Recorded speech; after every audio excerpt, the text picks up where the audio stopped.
Esta epístola Santiago la escribió a cristianos que estaban en graves problemas. Estaban huyendo, estaban siendo perseguidos, afligidos. Y la escribió para ayudarles, para alentarles, para estimularles.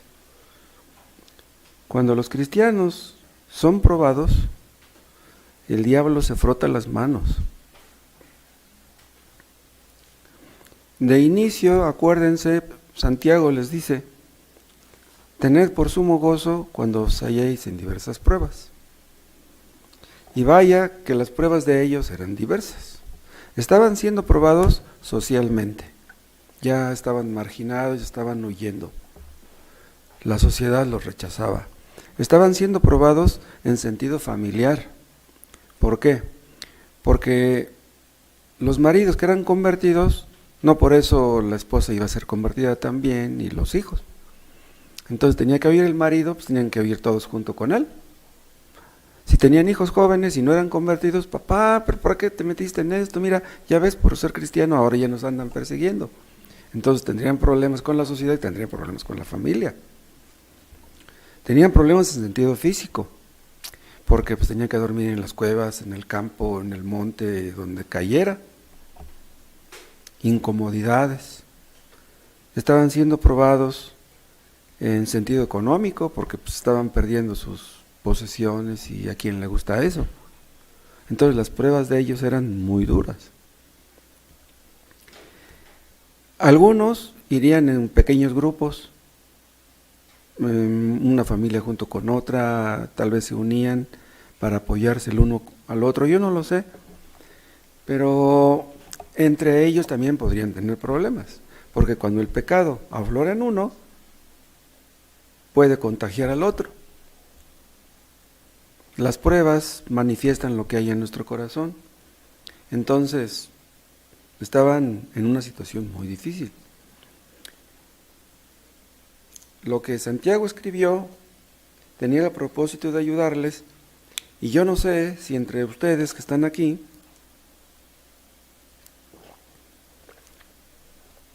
hay algunos que están siendo probados también, que tienen graves problemas, y pues Dios quiera que lo que vamos a ver hoy les ayude. Y si esto les sirve de ayuda, yo me sentiré contento. En medio de una prueba existe el riesgo de la amargura. Es lo que dice el autor de Hebreos en una parte, ¿no? Dice: cuídense, dice, no sea que lo cojo se salga del camino.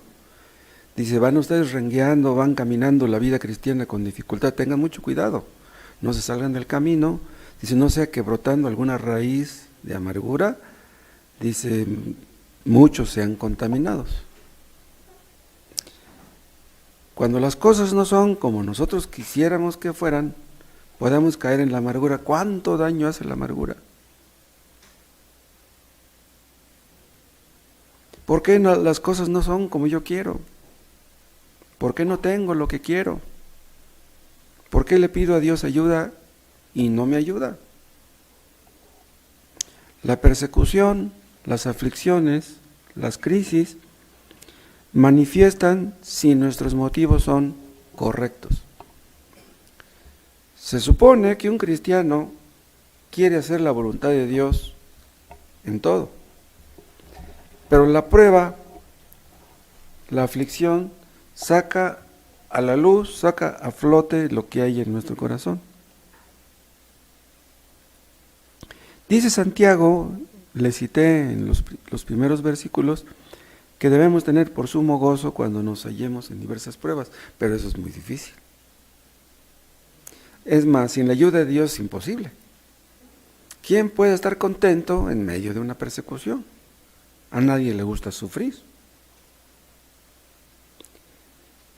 Y cuando las cosas se ponen difíciles y se manifiestan los verdaderos deseos que hay en nuestro corazón, nuestros motivos, entonces eso traerá problemas con los que nos rodean.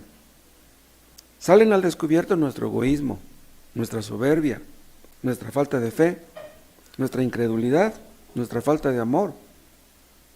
Y por eso, dice Santiago, lo que acabamos de leer aquí en el capítulo 4. El problema, dice Santiago, nunca está fuera de nosotros. Si tenemos problemas con los demás, si tenemos problemas con la pareja, con nuestros hijos, el problema nunca está en los demás, siempre está dentro de nosotros. Dice, ¿de dónde vienen las guerras y los pleitos entre vosotros? ¿No es de vuestras pasiones, las cuales combaten en vuestros miembros? O sea, el problema está dentro, el problema está en nuestras pasiones, el problema no está afuera. Entonces, ¿qué es lo que queremos realmente? ¿Qué es lo que más anhelamos? Nuestros deseos van a determinar las decisiones que tomaremos. ¿Por qué hacemos lo que hacemos? ¿Qué nos mueve a frecuentar los lugares que frecuentamos? ¿Por qué te vistes como te vistes? Dios conoce nuestro corazón, pero nosotros no. Nuestro corazón nos engaña. Nuestros deseos nos controlan, nuestro corazón nos engaña y nos hace creer que nosotros controlamos nuestro corazón. Nos hace creer que nosotros controlamos nuestros deseos, cuando posiblemente sea al revés. El hombre hace lo que hace y dice lo que dice, ¿saben por qué? Por lo que hay en su corazón. No nos conocemos como debiéramos, pero Santiago quiere ayudarnos a eso. Hay ocasiones en que se me acercan personas a pedirme un consejo. Cuando una persona me pide un consejo, yo hago siempre una oración mental. Le digo a Dios, Dios, dame sabiduría, ¿qué le contesto a esta persona? Hay personas que nos piden un consejo porque quieren una solución para su problema. Pero ¿saben una cosa? Muchas veces esas personas que piden un consejo no saben cuál es su verdadero problema. Entonces, estas preguntas que nos hace aquí Santiago tienen el propósito de examinarnos a nosotros mismos para que veamos cuál es el verdadero problema. Dice, ¿de dónde vienen las guerras y los pleitos entre vosotros? Dice, ¿de dónde? Hermanos, ¿sabemos de dónde? ¿De dónde vienen los pleitos entre marido y mujer? ¿De dónde vienen los problemas entre hermanos? ¿De dónde vino que Hitler invadió Polonia y empezó la Segunda Guerra Mundial? ¿De dónde vino que Putin mandó que los rusos invadieran Ucrania? Si marido y mujer están tranquilos un rato, ¿de dónde viene que de repente ya se están peleando? Entonces, Santiago tiene la intención de ubicarnos, de que nos analicemos, de que contestemos estas preguntas y de que busquemos las respuestas. Vamos a ver el contexto en que fueron dichas estas preguntas. Ustedes han leído esta epístola.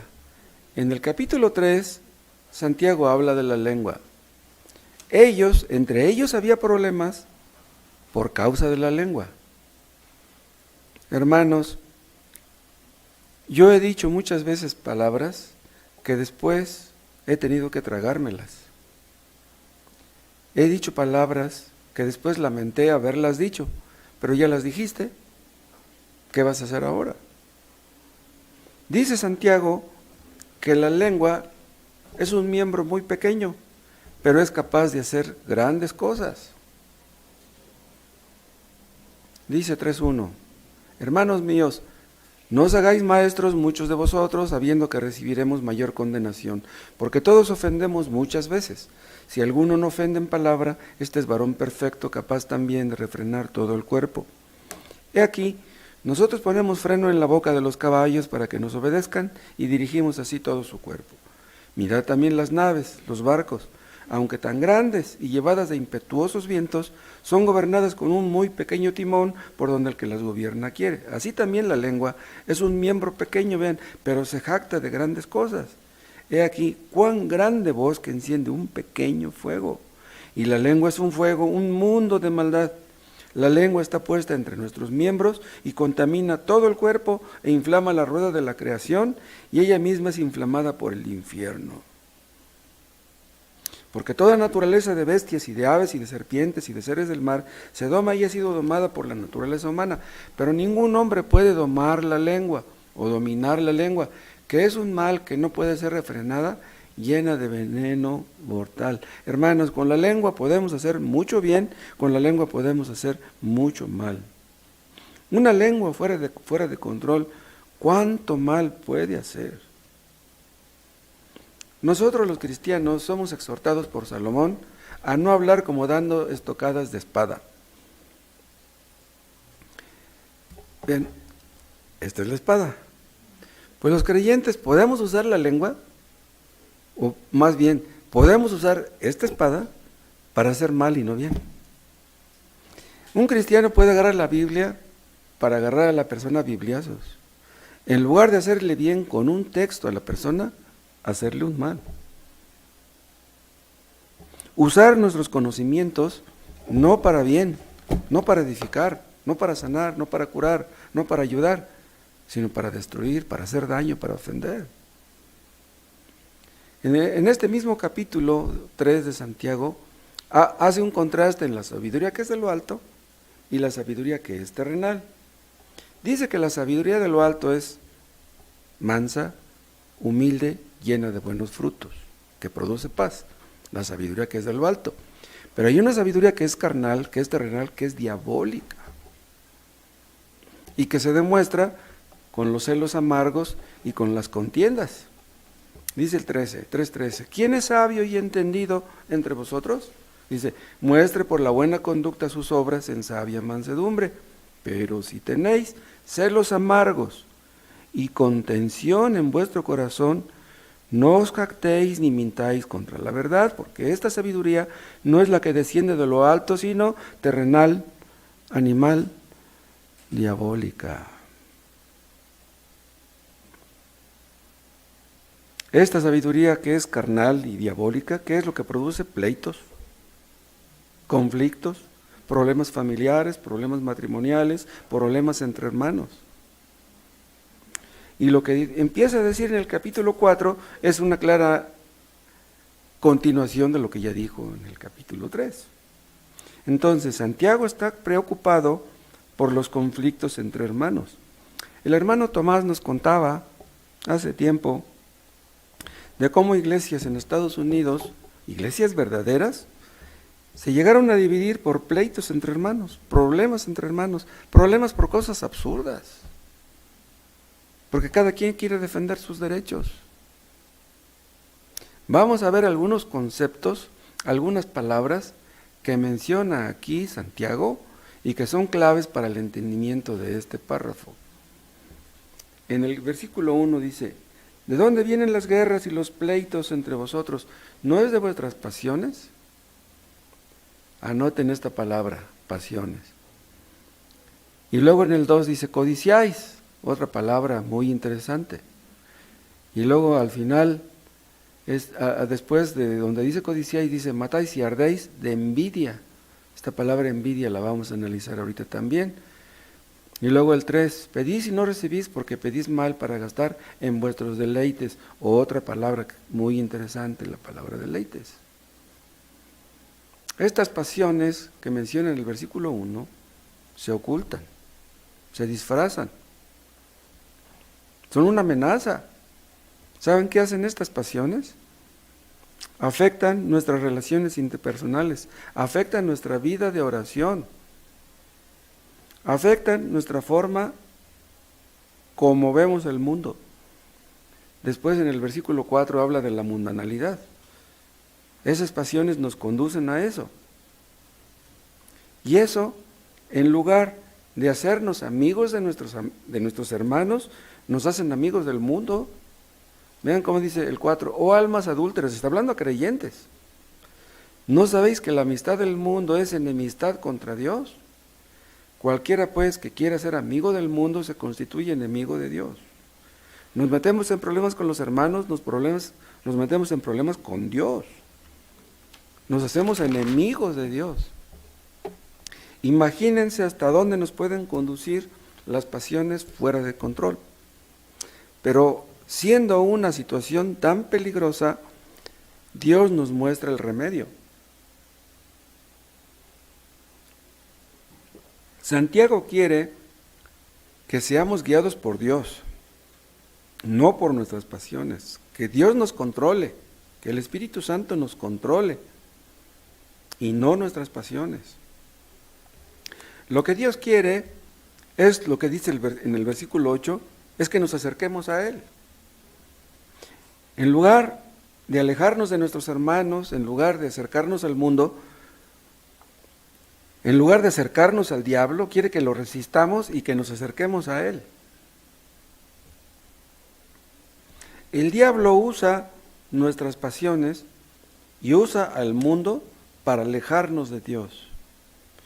Pero si obedecemos a Dios y nos acercamos a Él, Él ha prometido darnos mayor gracia, es lo que dice el versículo 6. Si ya Dios nos dio su gracia salvadora, ¿qué necesitamos ahora? Su gracia santificadora. O sea, la clase de gracia que necesitamos para que podamos ser la clase de cristianos que debiéramos ser. Vuelvan otra vez a la palabra pasiones que está en el versículo 1. Esta palabra pasiones en el griego es la palabra edoné. Esta palabra edoné es de donde se deriva la palabra hedonismo. El hedonismo es el amor por el placer como una forma de vida. Un hedonista es una persona que se le antoja algo y lo va a obtener a como dé lugar. Son deseos que están fuera de control, deseos desordenados. Es sinónimo de lo que significa la palabra concupiscencias. Es una emoción muy fuerte, es una emoción muy persistente que te domina tu mente, domina tu razón, tus emociones, y que hace que tu conducta pues haga cosas que no debe hacer. Estas pasiones, hermanos, nos impiden pensar con claridad y nos conducen a hacer cosas que después lamentaremos haber hecho. Es algo que nubla nuestra visión. Es algo que impide nuestro avance, impide nuestro crecimiento, impide nuestra utilidad. Imagínense lo grave del asunto. Dios quiere que dominemos nuestras pasiones y no que las pasiones nos dominen a nosotros. La palabra pasión puede ser una ficción exagerada por algo, por la música, por el deporte, por las apuestas. Hay juegos, por ejemplo, que pueden ser pues neutralmente inocentes, como por ejemplo el dominó, la baraja pudiera ser, pues mientras no se convierta en un vicio que apuestes, pudiera ser algo que no te perjudique. Las damas chinas, cosas así, ¿sí? Pero que pueden ser cosas que te dominen, que te metas tanto en eso que lo desees obsesivamente. Algo que tienes en tu mente, jóvenes que se meten en el billar o cosas así, y que después se meten en graves problemas. La palabra pasión también se puede aplicar a una persona que tiene deseos de comprar algo o de obtener algo, pero que llega a estar inquieto, molesto o enojado por no poder obtenerlo. Una persona puede estar pensando, si yo obtengo esto, entonces voy a ser más feliz. No soy feliz ahorita, pero si tengo esto, entonces sí lo seré. Esto le puede afectar a un soltero. No soy feliz, pero de seguro sí me caso, entonces sí lo seré. O se puede aplicar al hecho de no estar contentos con lo que tenemos. Si no estamos contentos con lo que tenemos, hermanos, ahí hay un peligro. Esta palabra edoné es opuesta al cristianismo verdadero. Esta palabra siempre está ligada a lo negativo. Más adelante habla de codiciáis en el versículo 2, pero hay codicia buena, hay codicia mala, pero el hedonismo siempre es malo, siempre está ligado a los deseos de la carne, cosas negativas que te destruyen, que te atrapan y que no te sueltan. Dice el apóstol Pablo en otra parte que los que andan en la carne no pueden agradar a Dios. Los hedonistas no pueden agradar a Dios. Y dice Santiago que estas pasiones están en nuestros miembros. Dice al final del 1, las cuales combaten en vuestros miembros, o sea, dentro de nosotros. Hay una lucha, hay una guerra dentro de nosotros. Comparen lo que dice Santiago con lo que dice Pedro en 1 de Pedro 2.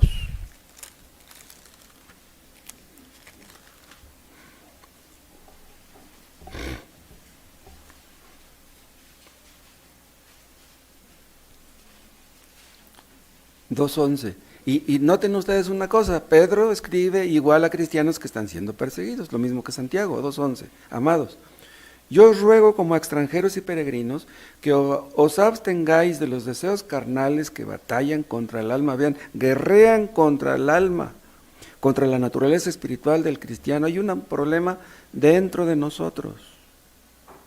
Y vean otro texto donde habla Pablo en Gálatas 5.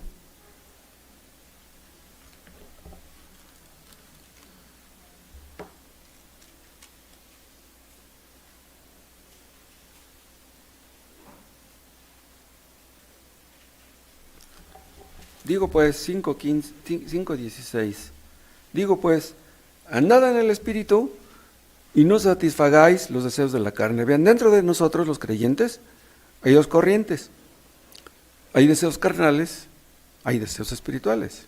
Dice, andad en el Espíritu y no satisfagáis los deseos de la carne. Esta es una orden que solo pueden obedecer los que han nacido de nuevo, que ya tienen el Espíritu. Un creyente tiene el Espíritu. Su obligación es andar en el Espíritu. Esta palabra andar está en el presente continuo. Constantemente, continuamente, debes andar en el Espíritu, siguiendo las influencias del Espíritu, siendo guiado por tu Espíritu. No le des a tu carne lo que te pide. Tu carne te pide cosas negativas, no se las des. Dale al Espíritu lo que te pide y no a la carne. La lucha está dentro de nosotros. Estas pasiones de las que habla Santiago, vamos a volver a Santiago, hay ocasiones en que están relacionadas con los apetitos sexuales. Los inconversos no pueden controlar esas pasiones, sus inclinaciones sexuales, pero los creyentes tienen el Espíritu y ellos sí pueden. Acuérdense cómo Pablo le dice a Timoteo, a Tito, a quien le dice, huye de las pasiones juveniles. Bueno, solamente un cristiano verdadero puede huir de las pasiones juveniles. Los inconversos no pueden. Ahora, acuérdense que las pasiones juveniles no solamente le afectan a los jóvenes, nos afectan a todos. Dice Salomón en Proverbios, está hablando de las adúlteras, de la mujer extraña, y dice en una parte que aún los más fuertes han caído en la boca de la mujer extraña. Él mismo cayó en eso.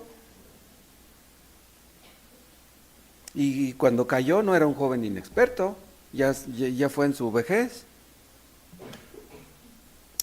Cuando una persona no huye de las pasiones juveniles, ¿saben qué está haciendo?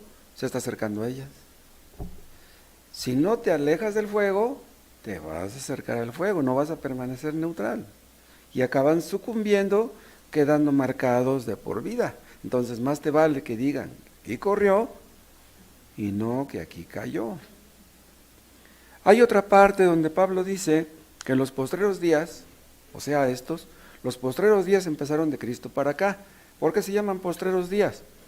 Porque ya Dios no tratará de otra manera con los hombres. Ya lo que Dios hizo en el Evangelio ya no hay vuelta de hoja. Antes de Cristo, Dios trataba con los hombres de otra manera. Pero de Cristo para acá ya son los postreros días. Y dice Pablo que en estos postreros días habría hombres amadores de sí mismos, amadores de los deleites, más que de Dios. Cuando dice más que de Dios, quiere decir que habrá hombres que amarán algo a Dios, que les gustará leer la Biblia, que les gustará tener una religión, amarán un poquito a Dios, pero amarán más los deleites que a Dios. Hay personas religiosas, no ateas, que aman un poco a Dios, pero que aman tanto los deleites de su carne, los placeres de su carne, que terminan sucumbiendo y cayendo en la trampa. Vean 2 de Timoteo en el capítulo 3.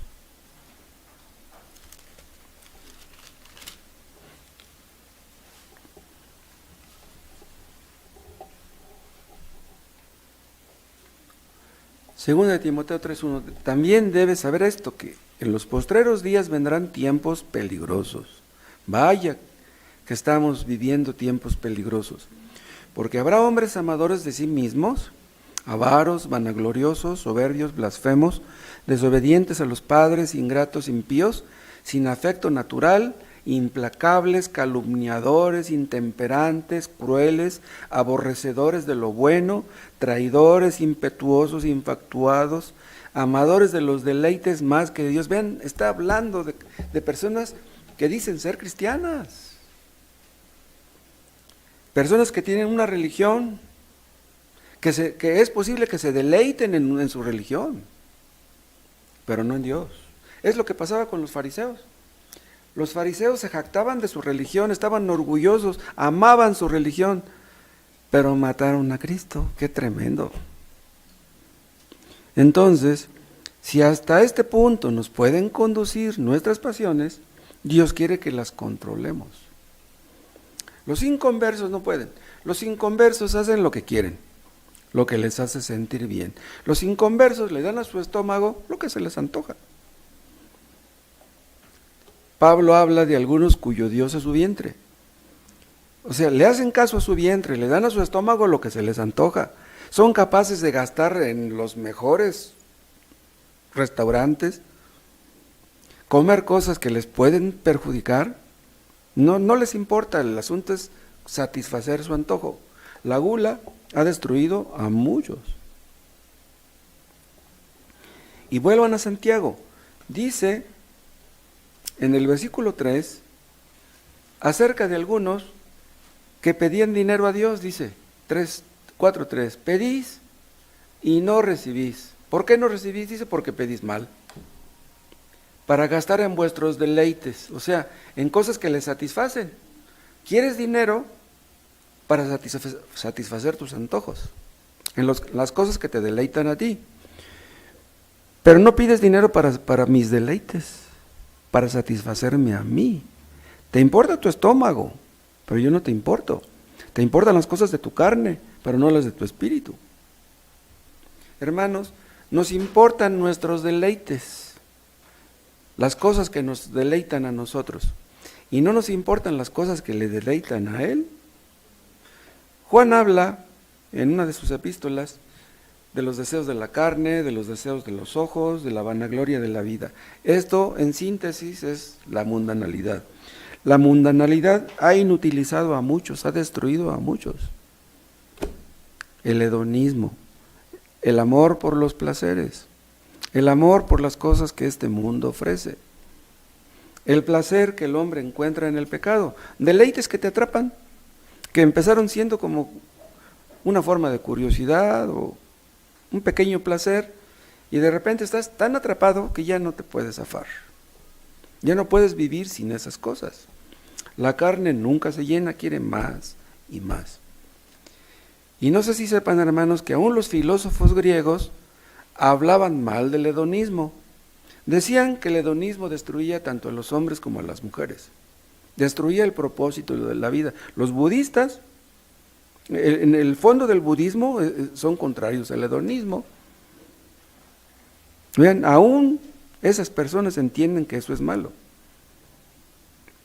Vuelvan a Santiago, capítulo 4, y vean esta palabra que está en el versículo 2, que dice codiciáis. Esta palabra, codicia aquí, es la palabra epitumia, según el griego, y la epitumia es un deseo fuerte e intenso. Se aplica al pródigo que deseaba ardientemente comer las algarrobas y nadie se las daba.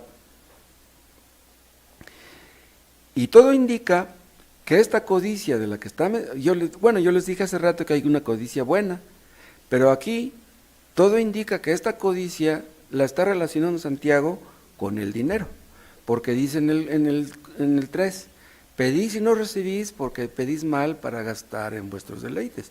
O sea, está hablando de que ellos estaban pidiéndole dinero a Dios.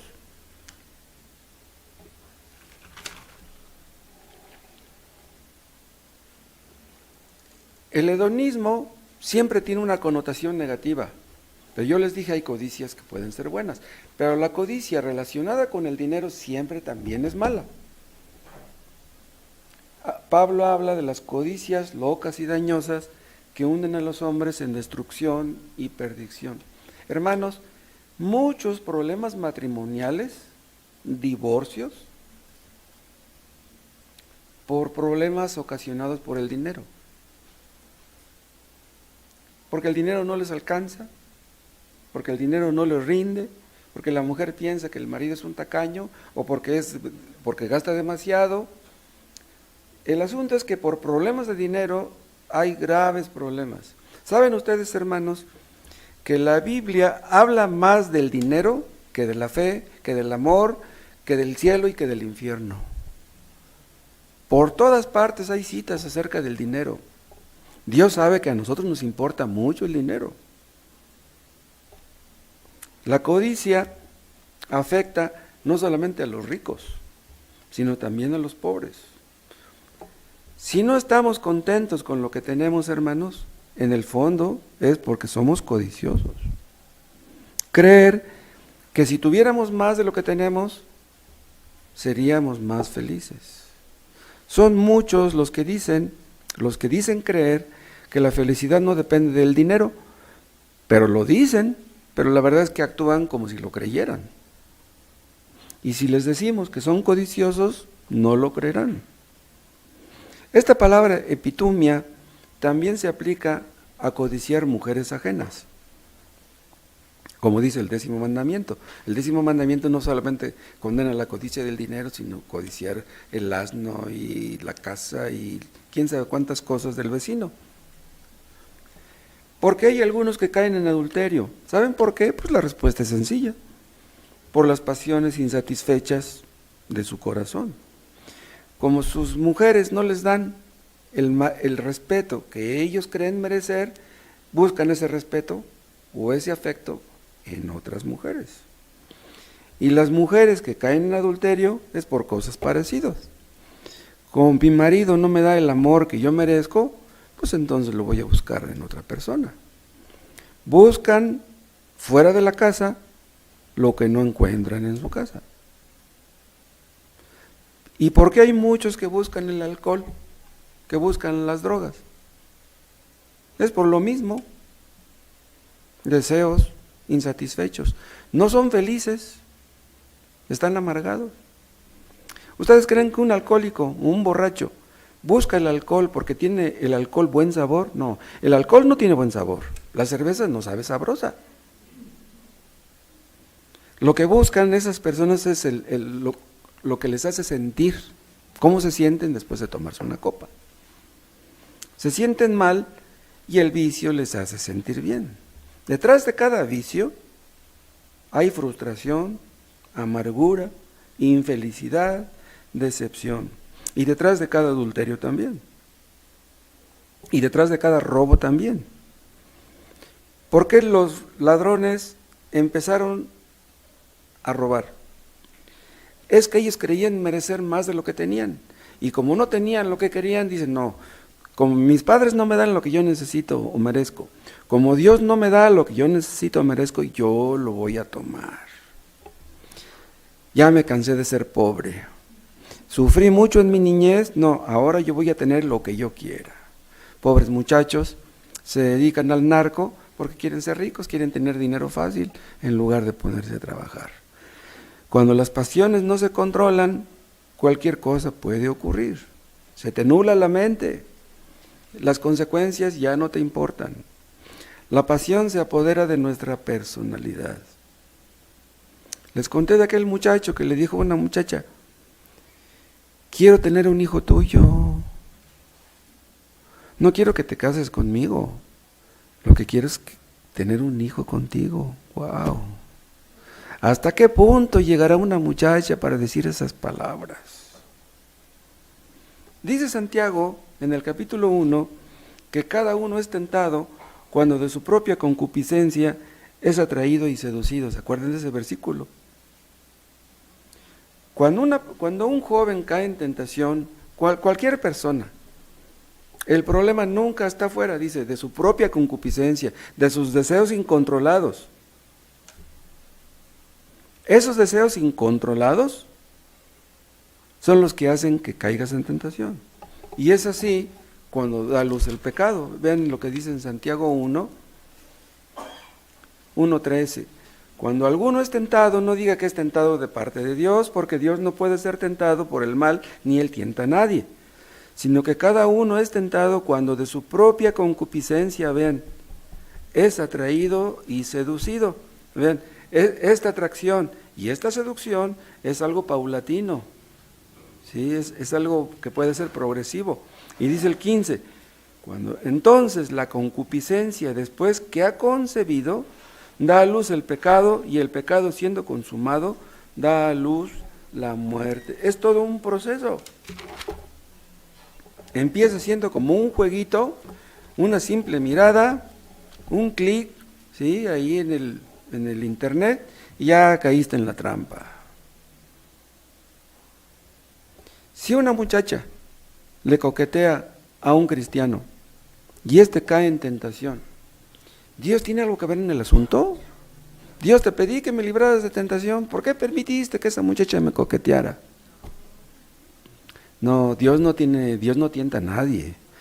Esa muchacha te coqueteó, pero yo no tengo la culpa, no me eches a mí la culpa. ¿Sí? Ni le eches la culpa a Dios, ni le eches la culpa a la muchacha, el problema está dentro de ti, es tu propia concupiscencia. Cristo dice que de dentro del corazón salen los malos pensamientos, las avaricias, los adulterios. La tentación lo que hace es sacar a relucir lo que ya está dentro de nosotros. Vuelvan a Santiago, en el capítulo 4.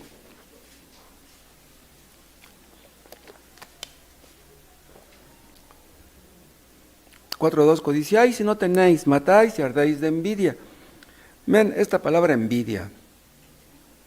Esta palabra en el griego es la palabra celo. ¿Sí?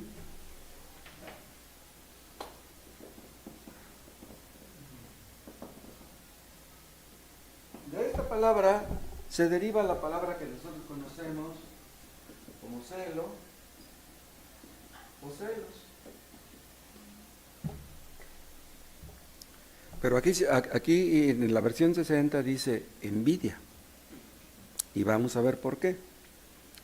Esta envidia, este celo, habla de desear ardientemente algo, intensamente. Los que no son felices con lo que tienen, terminan envidiando lo que otros tienen. Piensan que teniendo una mejor casa, un mejor carro, un mejor sueldo, serán más felices. Entonces les convierte en envidiosos, aunque no se dan cuenta. Y una persona puede llegar a pensar, tengo un vecino que es muy malo y ha progresado mucho, ya tiene su casa bien bonita, y yo que soy bueno, ¿por qué no progreso? ¿Por qué no puedo salir adelante? Ese vecino tiene mucho y yo no tengo nada, ¿por qué? Hay personas que aunque tengan mucho, envidian lo que otros tienen. Es por la insatisfacción de su corazón. Y esa insatisfacción ocasiona problemas no solo dentro de la persona. O sea, los problemas agitan dentro de ella, pero afectan también a otros. Afectan las relaciones interpersonales. Como veíamos en una ocasión, una persona que no está satisfecha con Dios, no va a estar satisfecha con nada. Si tú no te llevas bien con Dios, no te vas a llevar bien con nadie. El apóstol Pablo acusa a los judaizantes de tener un celo equivocado, ¿se acuerdan? Eso está en Gálatas 4, vean.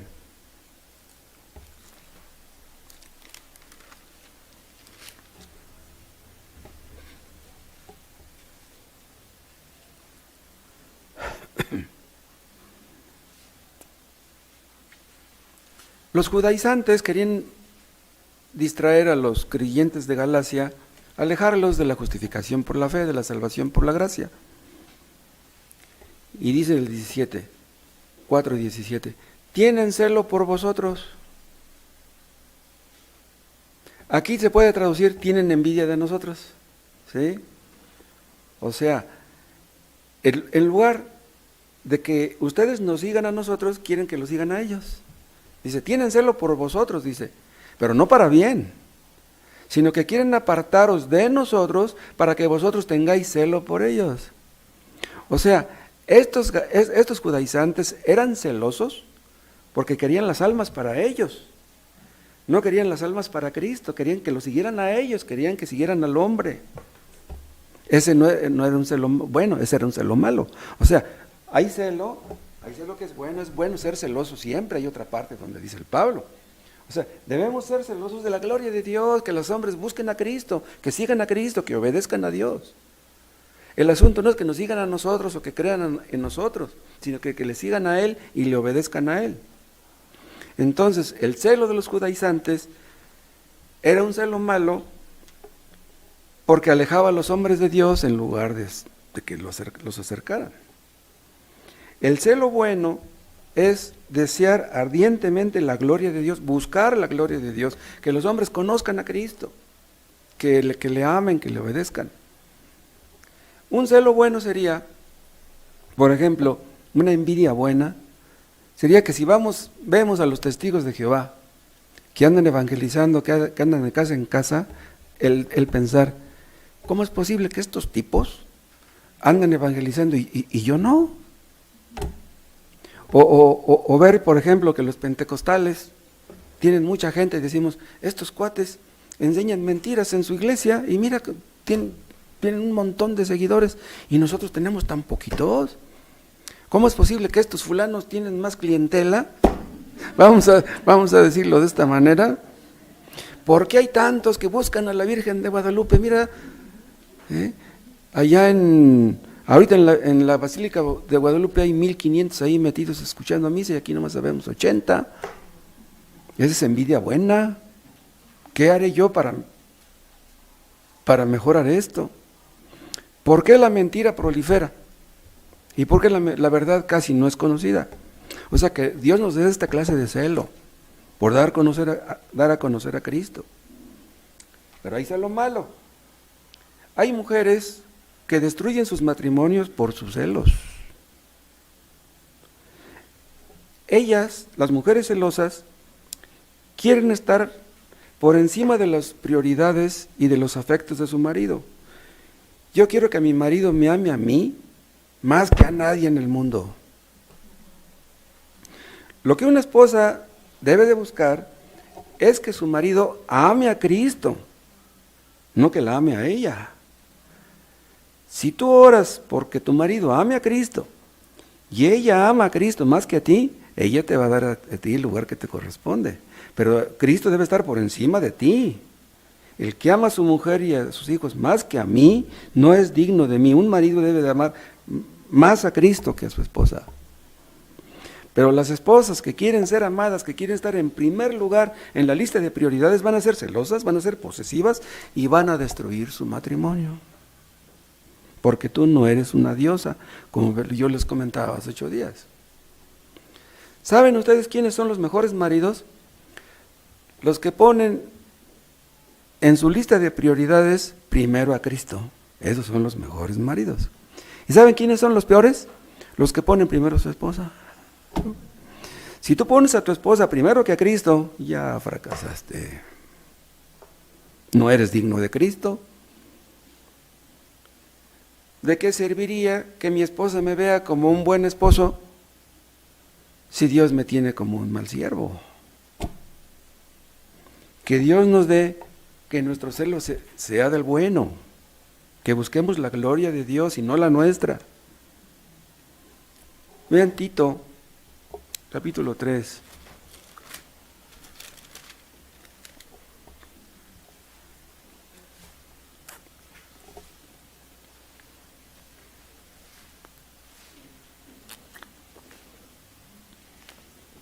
Tito 3:3.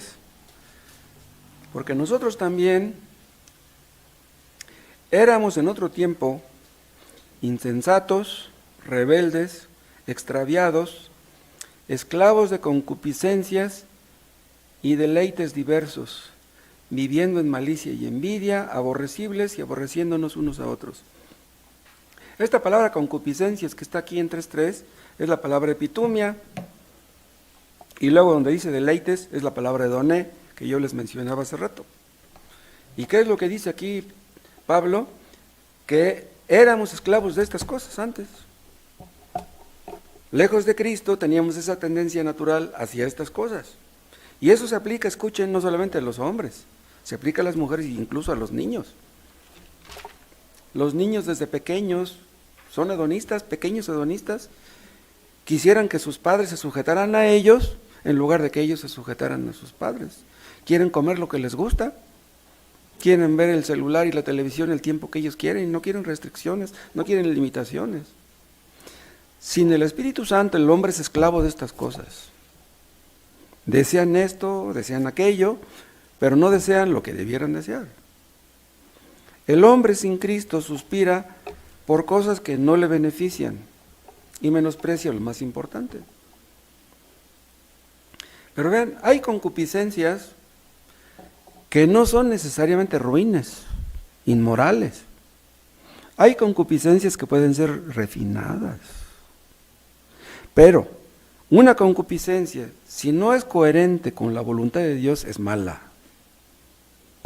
Debemos alejarnos de eso. Que Dios nos conceda, hermanos,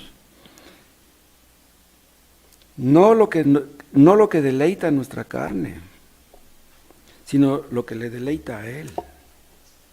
Acuérdense del texto que dice, deleítate en Jehová y Él te concederá las peticiones de tu corazón. Si nos deleitamos en Dios, entonces, ¿qué nos dará? Pues que nos deleitemos más en Dios. Si lo que tú quieres es más de Dios, Dios te dará más de Él, más de su Espíritu. Y te dará la capacidad de deleitarte más y más en Él. Y las cosas de este mundo las verás en su debida dimensión. En cambio, si tú te deleitas en el pecado, Dios te entregará a ese pecado en el que te deleitas. ¿No quieres obedecer a Dios? No le obedezcas. ¿Te gusta el pecado? ¿Quieres pecado? Dios te va a dar lo que quieras. Dice en Santiago, acercaos a Dios y Él se acercará a vosotros. Si lo que tú quieres es alejarte de Dios, te acercas al pecado, pues Dios te hará que el pecado se acerque a ti. ¿Probaste algo que te gustó? Querrás probarlo de nuevo. Así pasa con todas las adicciones. Las adicciones empezaron con una probadita, un cigarrito, un traguito de cerveza, pero llega el momento en que quieres más y más y más. Primero, nosotros escogemos las adicciones y luego las adicciones nos escogen a nosotros y nos agarran y no nos sueltan. Pensabas tú que te ibas a deshacer de ellas cuando tú quisieras, pero ya cuando estás atrapado ya no es tan fácil el asunto. Y el diablo te va a decir, pero pues hay mucho sufrimiento en esta vida. ¿Qué tiene de malo que me dé un gustito? Una pequeña satisfacción. Así empiezan las trampas. Vean Tito otra vez en el capítulo 3.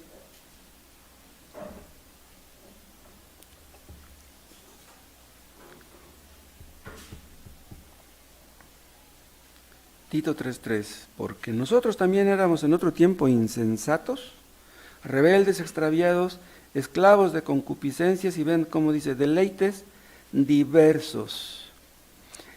Esta palabra diversos nos da a entender que en el mercado hay deleites para todos los gustos. No todos tenemos la misma inclinación, no todos tenemos la atracción hacia los mismos deleites.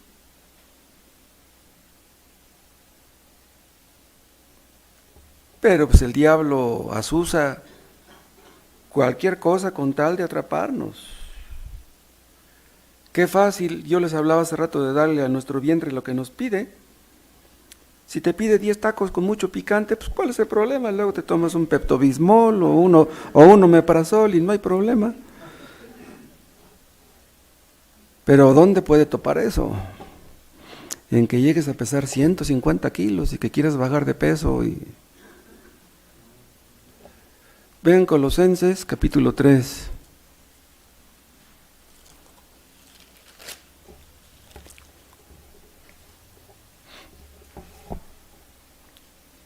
Colosenses 3:5. Haced morir pues lo terrenal en vosotros: fornicación, impureza, pasiones desordenadas, malos deseos y avaricia, que es idolatría. Vean cómo dice, cómo empieza el 5. Haced morir, mata estas cosas, dice, mátalas, porque si no las matas ellas te van a matar a ti.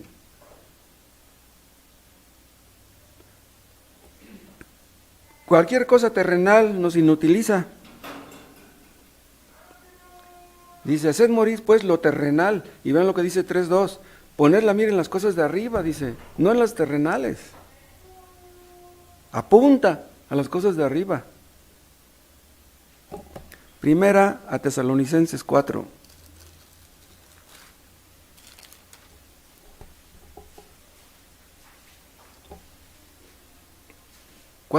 Primera Tesalonicenses 4:3.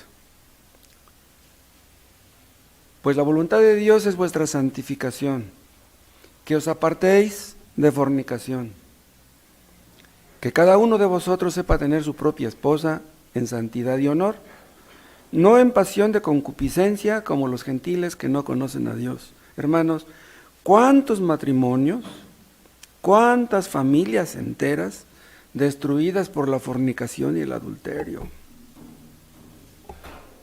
Ahora, vean cómo dice el versículo 5. No en pasión de concupiscencia. Vean, pudo haber dicho nada más pasión. Pudo haber dicho nada más concupiscencia, pero vean cómo está juntando las dos palabras. ¿Por qué junta las dos? Como para enfatizar el peligro, la gravedad del peligro. Vean primera de Pedro 4.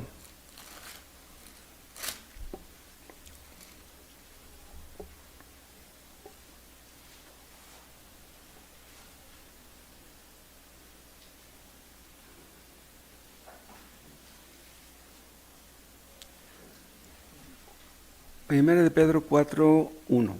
Puesto que Cristo ha padecido por nosotros en la carne, vosotros también armaos del mismo pensamiento, pues quien ha padecido en la carne terminó con el pecado, para no vivir el tiempo que resta en la carne conforme a las concupiscencias de los hombres, sino conforme a la voluntad de Dios. Baste ya el tiempo pasado para haber hecho lo que agrada a los gentiles, andando en lascivias, concupiscencias, embriagueces, orgías, disipación y abominables idolatrías. Dice, baste ya el tiempo pasado. ¿Qué te ganaste? ¿Qué sacaste? ¿Qué obtuviste de haber vivido aquella clase de vida? Deja eso de antes. Dice, baste ya el tiempo pasado. El tiempo que te queda, sea poco, sea mucho, debes de vivirlo para agradar a Dios, para hacer la voluntad de Dios. El deseo desordenado, hermano, por agradar a nuestros sentidos, ¿cuánto daño nos hace? Y eso lo pueden checar también, por ejemplo, en Lucas, en el capítulo 8. Busquen esto.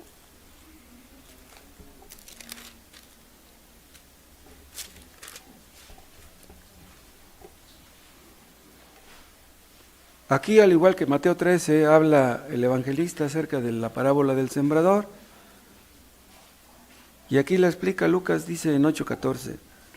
La que cayó entre espinos, la semilla, Lucas 8:14, estos son o representan a los que oyen, pero oyéndose, ven, los que oyen el evangelio, los que oyen la predicación. Dice, pero oyéndose son ahogados por los afanes y las riquezas y los placeres de la vida y no llevan fruto. Vean, son personas que conocieron el evangelio, que estuvieron expuestos a la predicación quizá años, pero dice que lo que escucharon no les sirvió de nada, no llevó ningún fruto, porque los afanes y las riquezas y los placeres de la vida ahogaron la palabra. Qué tremendo que una persona esté escuchando la predicación durante años y termine en el infierno. ¡Wow! Que estuvieron cerca de la salvación, estuvieron cerca de la puerta, pero que no entraron. El problema de estas personas no estaba en su mente. Ellos entendían que Dios existía, que habría un juicio, un cielo, un infierno. Pero amaron tanto las cosas de este mundo que todo lo que escucharon no les sirvió de nada. Yo me temo que a algunos de ustedes que están aquí les guste venir, les guste leer la Biblia en su casa, que escuchen cantos cristianos en su casa, pero que sus deseos carnales son más fuertes y que ahogan la palabra y por fin no llevan ningún fruto. Saben que tienen que someterse a Dios, pero en lugar de someterse a Dios se someten a sus deseos, son esclavos de sus propios deseos. Hablábamos de la codicia. O amas al dinero o amas a Dios. No puedes amar a los dos al mismo tiempo. El problema del dinero en sí no está en el dinero. No es pecado tener dinero. Pero el problema está en el amor al dinero. El amor al dinero afecta no solamente a los ricos, también a los pobres. Dice Jesús, en donde está vuestro tesoro, allí estará también vuestro corazón. ¿No puedes estar agradecido ni contento con lo que tienes? Si no estás contento ni agradecido con lo que tienes, tendrás problemas con tu pareja, con tus hijos, con los hermanos, con los compañeros de trabajo, con Dios. Así de serio es el asunto. Esas cosas que tú deseas, que tú codicias, que tú ambicionas, en las que te deleitas, se convierten en ídolos, te dominan, te controlan. Hay un texto en Job 3 que es muy interesante, que nos muestra por qué Dios permitió que Satanás atacara a Job. Job capítulo 3.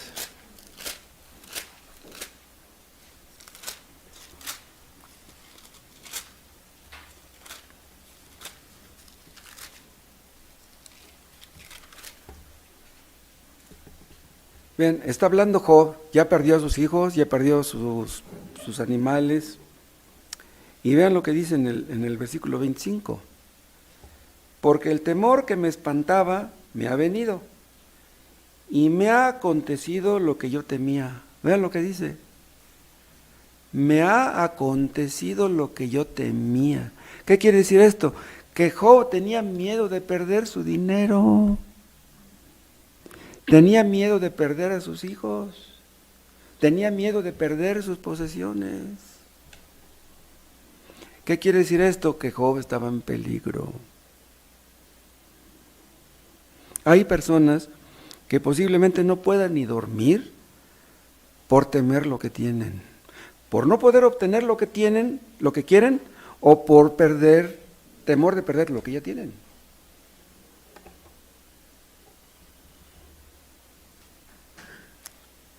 Entonces, cuando Job dice estas palabras, quiere decir que estaba en peligro y por eso Dios permitió que Satanás lo atacara. Hermanos, cualquier cosa que tenemos, cualquier cosa que tengamos, la podemos perder. Podemos perder nuestros seres queridos en un accidente así. Podemos perder el día de mañana nuestra salud, el trabajo. De hecho, todo lo que tenemos lo vamos a perder un día. Nada es nuestro. El temor de perder las cosas que tenemos nos estresan. Conflictos emocionales, interpersonales y espirituales. ¿Por qué le pido ayuda a Dios y no me la da? ¿Soy tan mala que no merezco que Dios me dé lo que le pido? Otros son peores que yo y no les falta nada. Hay mujeres que son bien feas y tienen marido. Yo soy bonita y no lo tengo. ¿Por qué no lo tengo? Esas personas, en lugar de acercarse a Dios, como dice aquí Santiago, se alejan. O sea, sus quejas y sus murmuraciones hacen que Dios se aleje.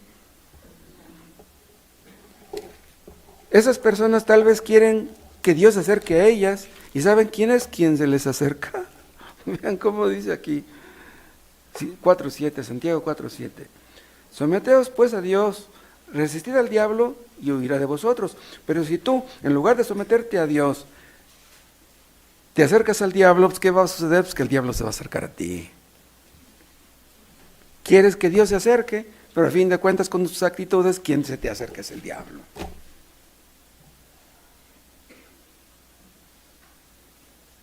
¿Y qué pasa si haces eso? Que te conviertes en enemigo de Dios, como dice al final del versículo 4. Muchos creen que si tuvieran mucho dinero se acabarían sus problemas, pero no ven, no entienden que el verdadero problema no es la falta de dinero. El verdadero problema está dentro, en el corazón. Dice en 4:1. ¿De dónde vienen las guerras? Pues dice más adelante, pues viene de adentro. Como Vladimir Putin no tiene lo que quiere, mata a miles en Ucrania.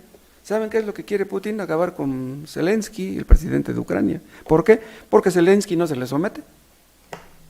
Antes Ucrania perteneció a la ex Unión Soviética. Hablan el mismo idioma. Pero Zelensky es un obstáculo para Putin. Pues no le importa matar a miles. ¿Quieres tener lo que quieres? Acomode el lugar. Así son todas las guerras. Internacionales, nacionales, estatales, familiares, eclesiásticas. Hay problemas matrimoniales. ¿Saben por qué? Porque el hombre suspira por un respeto que no tiene. ¿Ustedes vieron la película de A Prueba de Fuego? Llega a la casa del bombero y le dice la esposa, en mi trabajo todos me respetan. Dice, y llego aquí a la casa y tú no me respetas. Llega el bombero a la casa y le dice a su esposa, ¿por qué no llevaste mi ropa a la tintorería? Dice, tú puedes llevarla. ¿Y qué dice la esposa? Yo ya no quiero vivir con este, y se quita el anillo y lo mete en un cajón por allá. Yo ya no quiero nada como un marido que no me ama. Ah, pero el doctor Kevin es muy amable, me dice frases muy bonitas, ¿no?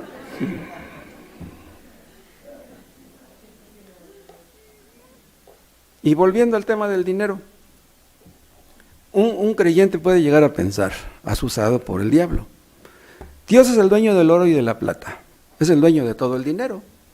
¿Quién le da el dinero a los ricos? Pues Dios. Entonces, ¿por qué yo se lo pido y no me lo da? ¿Qué trabajo le cuesta darme un mejor sueldo, un mejor trabajo? ¿Por qué no? Aquí está la respuesta en el versículo 2, al final. Pero no tenéis lo que deseáis, dice, porque no pedís. Pedís y no recibís, porque pedís mal, dice. Dice, el problema no está en mí, el problema está en que tú pides mal. Yo no tengo ningún problema para darte dinero, el problema es que no quieres el dinero para mi gloria, sino para la tuya.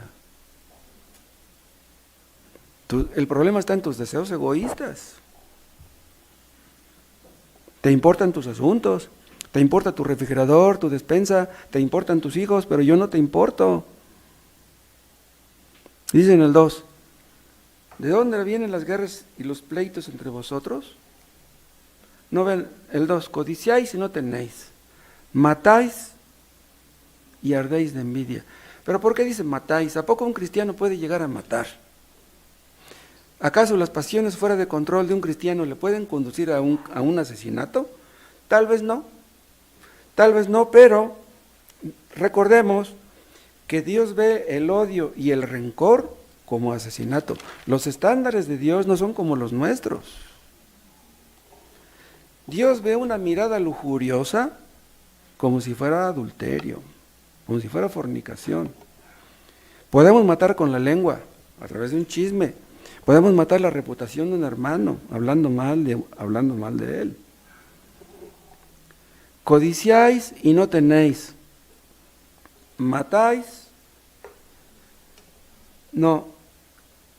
¿Cuál es la palabra que les quería enseñar?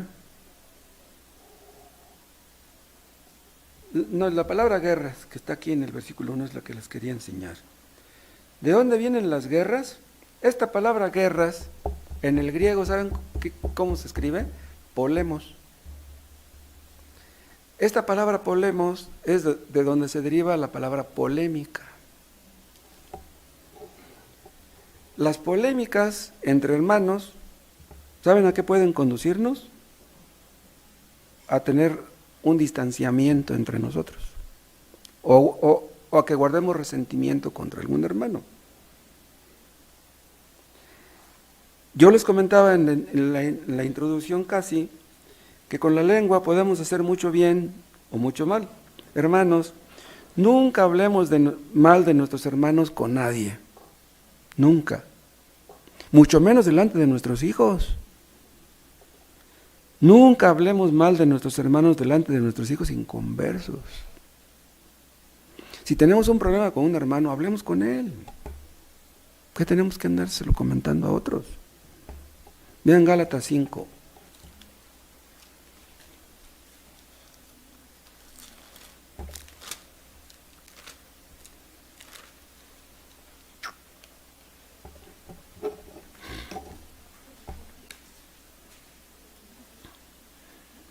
Gálatas 5:13, porque vosotros, hermanos, a libertad fuisteis llamados, solamente que no uséis la libertad como ocasión para la carne, sino servíos por amor los unos a los otros. Dice el 15, pero si os mordéis y os coméis unos a otros, mirad que también nos consumáis unos a otros. Vean, en lugar de comernos y mordernos unos a otros, debemos hacer lo que dice al final del 13, sino servíos por amor. Que yo pueda ayudar a mi hermano, a hacer algo que contribuya a su edificación, algo que sea de bendición para él, en lo que yo pueda contribuir. Porque a veces quisiéramos ayudar con dinero a nuestros hermanos, pero no podemos. No, pues si no puedes ayudar con dinero a tu hermano, pues no tienes la obligación de hacerlo. Ni modo de que le quites a tus hijos para darle a un hermano, pues no se vale. Primero son tus hijos. Pero si puedes, ¿por qué no? ¿Por qué no lo vas a hacer? Esta clase de amor que el apóstol quiere grabar en nuestro corazón no se ve en las iglesias falsas. Imposible. En las iglesias falsas están llenos de chismes, de resentimientos, ni se hablan. Son cosas bien feas. Están ahí cantando y todos, según muy contentos, que el Espíritu Santo es puro cuento, puro teatro. Pero en las iglesias verdaderas debemos fomentar este amor, cultivarlo. Debemos tener mucho cuidado de no hablar mal de nuestros hermanos. Esta es la iglesia de Cristo. Es la esposa de Cristo. Si entre hermanos no podemos vivir en armonía, pues entonces ¿quién puede? La verdad es que tenemos la tendencia a aferrarnos a nuestros puntos de vista y luego tener polémicas entre nosotros, guerras. ¿Y por qué? Porque quisiéramos que las cosas fueran como nosotros queremos. Yo tengo la razón y tú estás equivocado. Hermanos, las cosas han de ser como Dios dice en su palabra, no como nosotros decimos o como nosotros queremos. En lugar de ser dominados por estas pasiones, por estos deseos insatisfechos de reconocimiento, de alabanza o lo que sea, que seamos dominados y guiados por el Espíritu Santo. Hay una parte donde el apóstol Pablo les dice a los corintios, tenían divisiones entre ellos, ¿se acuerdan? Y les dice, actúan ustedes como si fueran carnales, no como espirituales. Hermanos, entre nosotros eso no debe ser así. ¿Saben ustedes? Los israelitas y los palestinos tienen más de 3,000 años peleando y continuamente hacen que supuestos tratados de paz. Nunca se han llevado bien los israelitas y los palestinos. Entre los inconversos el diálogo no sirve de nada, pero tampoco entre creyentes. Si entre hermanos no podemos hablar y limar nuestras asperezas y acabar con nuestras diferencias, Si no podemos amarnos, pues entonces los inconversos están llenos de soberbia. Quieren ser más que los demás. Y por eso los crímenes y los odios y los rencores. Pero los creyentes conocemos el amor de Dios. Sabemos lo que es el amor verdadero. El amor verdadero no busca lo suyo. Yo amo a mi hermano, quiero su bien. A eso vino Cristo. Cristo no vino al mundo a buscar lo suyo, vino a buscar lo nuestro. Y debemos seguir su ejemplo. Entonces, Santiago nos hace estas preguntas, hermanos, en el capítulo 4 de su epístola, para que ubiquemos en dónde está el problema. Ubicarlo es bueno. El problema no está afuera, el problema está aquí dentro. Entonces, pidámosle a Dios que tome el control de nuestros deseos. Que Cristo, hermanos, reine en nuestras mentes, en nuestros corazones, en nuestros hogares, en esta iglesia. Que nos limpie de nuestros ídolos, de todas nuestras inmundicias, como dijo. Que nuestros deseos sean los deseos de Dios, que nos deleitemos en lo que Él se deleita. Hermanos, somos llamados a combatir ardientemente por la fe, por la verdad, a promover la verdad. No somos llamados a combatir con nuestros hermanos, a pelear con nuestros hermanos, a tener polémicas con nuestros hermanos. Somos llamados a pelear por nuestras mujeres, por nuestros hijos, por nuestros hermanos, no contra nuestras mujeres, ni contra nuestros hermanos, ni con nuestros hijos.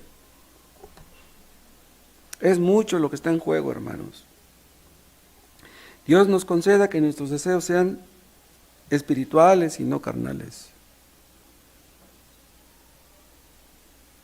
Yo he platicado con esposas que vienen conmigo y se quejan de los defectos de su marido. Ven puros defectos en su marido. Ya no lo soporto a mi esposo. Me trae una lista, mire, una listota así de los defectos de su esposo. Pero luego hablo con el esposo y me saca una lista más larga que la lista de la esposa. Es bien fácil ver los defectos de nuestra pareja, pero no los nuestros. ¿Crees tú, hermano, que tu pareja está equivocada? A lo mejor los dos tienen algo de razón, a lo mejor los dos están equivocados. Esto es lo más probable, que los dos están equivocados. Digámosle al Señor: Padre, yo no quiero ser parte del problema, yo quiero ser parte de la solución. Busquemos la gloria de Dios en lo que hagamos, no la nuestra. ¿Estamos dispuestos, hermanos, a hacer la voluntad de Dios, cueste lo que cueste? El poder del pecado que mora en nosotros es muy grande, pero el poder de Dios es más grande. Sin Cristo nada podemos, pero con Cristo todo lo podemos. Andemos como de día, honestamente, no en glotonerías y borracheras, no en lujurias y lascivias, no en contiendas y envidia, sino vestidos del Señor Jesucristo, y no proveáis para los deseos de la carne. Pero lo que yo dije se aplica a creyentes, pero yo sé que aquí hay muchos que no son cristianos. Y si ustedes no son cristianos, no pueden hacer lo que Dios quiere. Si ustedes no son cristianos, sus deseos no son carnales, no son espirituales. Y si es así, son amigos del mundo y son enemigos de Dios. Ustedes están en peligro, lo crean o no. Y si es así, yo los invito a que se reconcilien con Dios. Yo les invito a que se acerquen a Dios. Si nunca antes lo hicieron, háganlo ahora. Si nunca vieron su pecado, pídanle a Dios que se los muestre, y yo se lo pido que se los muestre. Y si ustedes se acercan a Dios, Él se va a acercar a ustedes. Y entonces, cuando Él se acerque a ustedes, entenderán que Él existe, que Dios no es una teoría, Dios está vivo, Dios está cerca de ti, Dios tiene interés en tu alma, Dios no quiere que te pierdas, Dios quiere que te salves. Y si vienes a Cristo, Él te dará un nuevo corazón, te dará nuevos deseos, y tus deseos serán espirituales y no carnales. Te damos gracias por tu palabra, Padre Celestial. Oh Dios, ayúdanos a poner en práctica estas cosas y reina en nuestros corazones, en nuestros hogares, en nuestras familias, en esta iglesia, y que estemos unidos en amor, en el nombre de Jesús. Amén.